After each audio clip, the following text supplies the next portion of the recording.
Welcome to Becoming a Better You podcast. I am your host, Coach Paul. While doing over a decade in prison, I faced many ups and downs, including losing my mom and stepdad to cancer and struggling with my drug and alcohol addiction. It took 9 years in before I was tired of the way I was living and decided to turn my life around.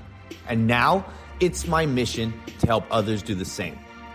For the past 3 years, I've built an elite online fitness platform to help others gain control over their mindset, health, and fitness so that they can overcome all of life's obstacles. Join me as we tackle difficult challenges, overcome obstacles, share our health and wellness goals, and motivate each other through the process. Together we can grow, transform, and become better. Are you ready? Then let's go.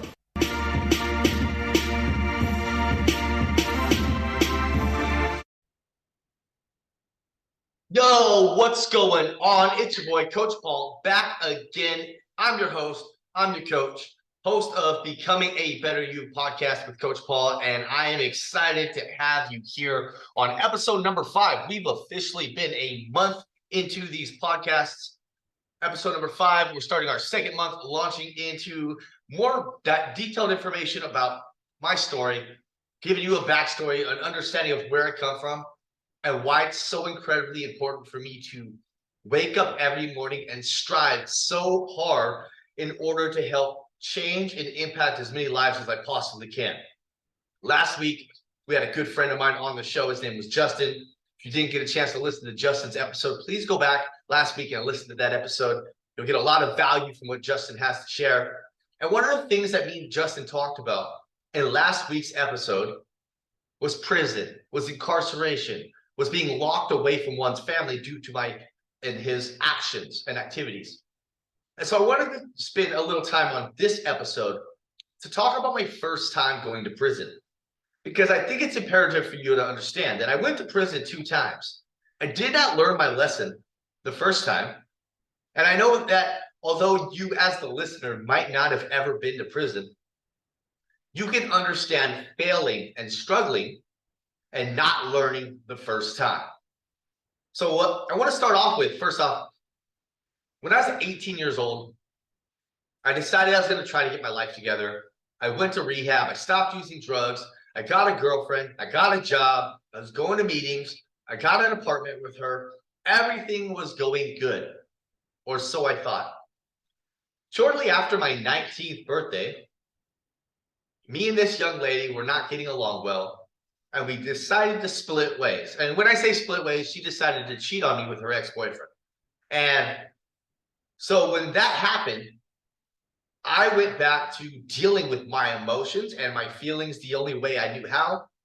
Because although I had stopped using drugs, I had not worked on my emotional growth. I had not worked on how I would deal with emotional setbacks. And so when I had this emotional setback, I made the decision to go back to using drugs, running the streets, and I was 19 years old, and that little run lasted me about 3 months. I went from having an apartment to sleeping on couches to bouncing around in different hotels and eventually landing at a guy's house. I was living with him. I was basically paying him in drugs to let me live in his spare room, me and a different girl, the girlfriend at that time that I was living with at his house. We were living there. We were selling drugs out of his house, and we were getting high, and just that was just our life, right? And man, one night we were all high, and he just got a little too high. He couldn't handle the drugs, and he started hearing voices. And when he started hearing voices, he heard that I was going to hurt him. He was in a different room. We were in the living room. We ended up going to our bedroom. We were not aware that he had locked himself, barricaded himself in his bedroom, and that he had hopped out the back window and called the police because he was in fear of his life. Mind you, I had no intention of hurting this guy. I liked this guy.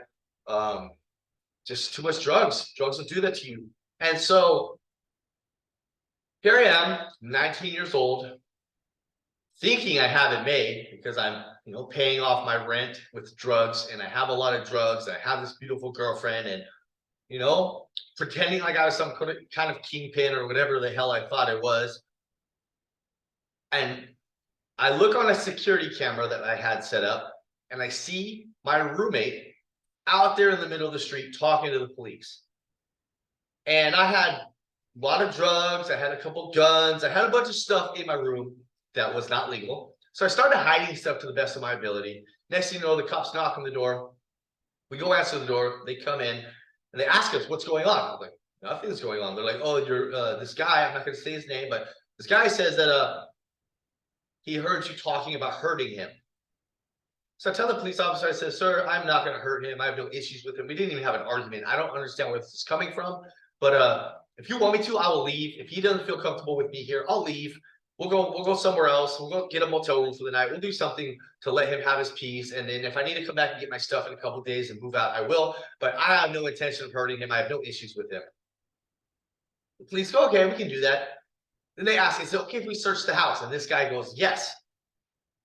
So at that point, they go into my room, they start searching, they find the drugs, they find the guns, and they come out, they handcuff me, they handcuff my girlfriend, and they take us to jail. Well, at that time, I was, 19 years old. I'd never been to prison before. And they took me to jail, and the charges they brought up on me because of the drugs and the guns being in the same room, because of me being a felon and having a history already and a record already, having guns and drugs in the same room plus a record carried a pretty hefty amount of time in prison. And so at that time, I was looking at 10 years.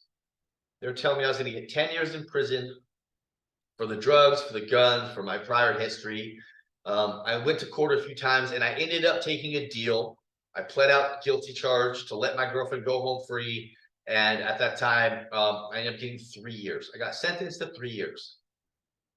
Now, at this point in time, I thought to myself, I should start making some changes. And you're going to hear this a lot. A lot of times in my life, I wanted to make changes. And maybe you felt this way. I want to make changes. I need to make changes. I'm going to make changes, telling everyone I'm going to make these changes, but not knowing how to actually make that change. Not knowing what work I needed to do, what steps I needed to take, what actions would get me moving forward and build momentum to help me make that change. I see this with a lot of my weight loss clients. The goal is to lose weight. For years, they've been trying to lose weight. For years, they've been saying they're going to lose weight. Every New Year's resolution is I'm going to lose 10 or 20 pounds. And for years, they failed at losing weight and even gained weight. And so I told myself, I told my family I was going to change my ways. And so I went to prison, and I started reading a lot of books, and I exercised a lot, but I kept smoking weed. I kept drinking alcohol, homemade alcohol, because we do make alcohol in a prison. And I'll tell you more about that one day.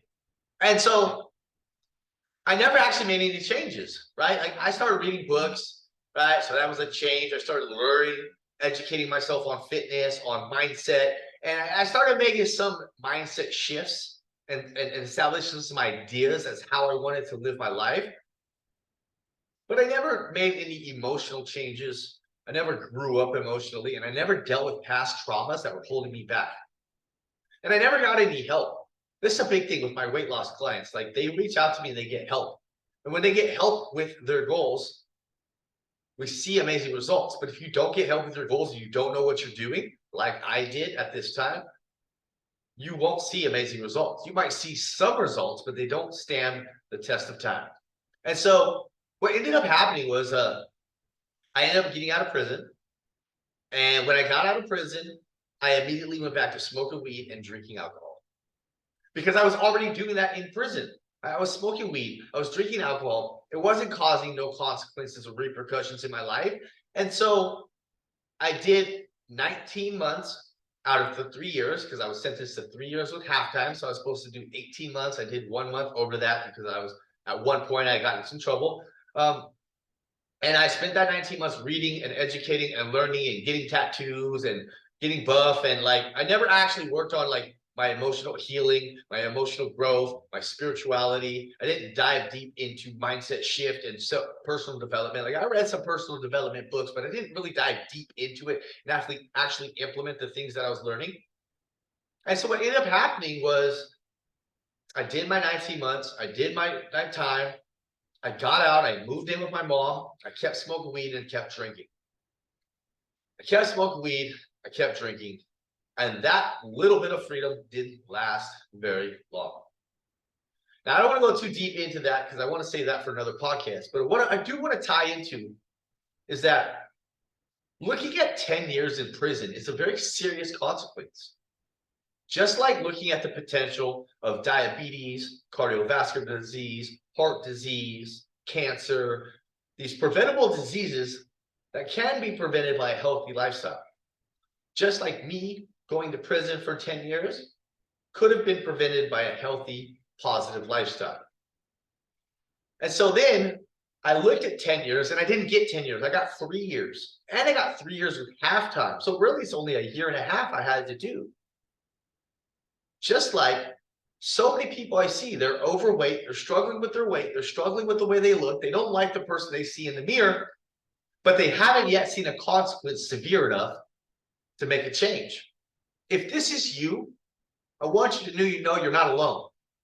If you're struggling right now with making a change, and it doesn't have to be with your health and fitness, it could be in your career, with your kids, with your significant other, in school, just in your own mindset. If you're struggling to make a change right now, I want you to know that you're not alone. But I do want you to know if you don't make the change now, it gets harder over time. And so I went through those 19 months in prison, my first time ever in prison, the longest time I've ever been locked away from my family. And that was a rough 19 months. I went through a lot during that time. I lost my girlfriend that I took the charge and took the case so that she can get out. She left me and got remarried and had a kid, right? My mom got sick with spinal meningitis and was hospitalized multiple times. I got in a few fist fights. I got in trouble with the correction officers. Like, it wasn't a fun trip of 19 months. I faced consequences, but at that time, the consequences and the ramifications of my actions were not severe enough for me to make a significant change. And so right now, I have to ask you, if you are struggling, are the consequences you've had so far severe enough for you to make the change? And if they're not, do you actually want the consequences that can come next? Because as I've said in other podcasts and at the beginning of this was not my first time going to prison. And in fact, I ended up doing 10 years later on, right? Like from 19 months to 10 years. That's a huge jump. I was looking at 10 years on the first time in prison. I didn't get to 10 years. I didn't learn. That was a consequence I chose to risk. And I ended up getting 10 years the next time. So you have an opportunity to make some changes in your life, to change the way you're moving through the world, to change the things that you're struggling with, that are obstacles in your way, to change so many aspects of your life so that you can be incredibly successful in any area of your life. And I want you to know you're not alone in the struggle, and you don't have to be alone in the growth either. You do not have to face these obstacles alone. You do not have to face these struggles alone. Find a friend, find an accountability partner, get a mentor, hire a coach, whatever that looks like for you. And you don't have to hire. I'm not saying you got to hire me. Honestly, I know most of the people that listen to this podcast are either already my clients or are probably never going to hire me. If you are going to hire me, I'm going to give you the best results possible. But until then, find some way, somehow, to overcome whatever you are struggling with right now. Take it one day at a time, one step at a time. Don't let those huge consequences come back and get you. Beat the struggles, overcome the obstacles before that huge obstacle, that huge consequence gets to you. Now, I hope you found value in today's podcast. I hope you learned a little bit more about me, about my past, about my experiences. And I hope that you are able to grow, are able to learn, and able to become better you in all that you do. As I continue to strive to become a better me, I hope that the words of wisdom and my experience help you become a better you. If you do have any questions, if you'd like to work with me, if you just want to send me a DM and let me know you appreciated this podcast, I'd love to hear from you. _coach_Paul. You can message me there. You can find me at Paul Casey on Facebook. You can find me at _coach_Paul on TikTok. I am here to help support you, to help guide you, and I hope that you have an amazing rest of your day. Talk soon. Thank you for tuning in to the Becoming a Better You podcast. If you found value in today's episode, I'd love it if you'd share this podcast with someone you care about. If you appreciate the message I'm sharing, please give me a quick review and 5-star rating. This helps to spread the message further. And make sure to follow me on Instagram, _coach_Paul. With that being said, peace and love to all. I will catch you on the next episode.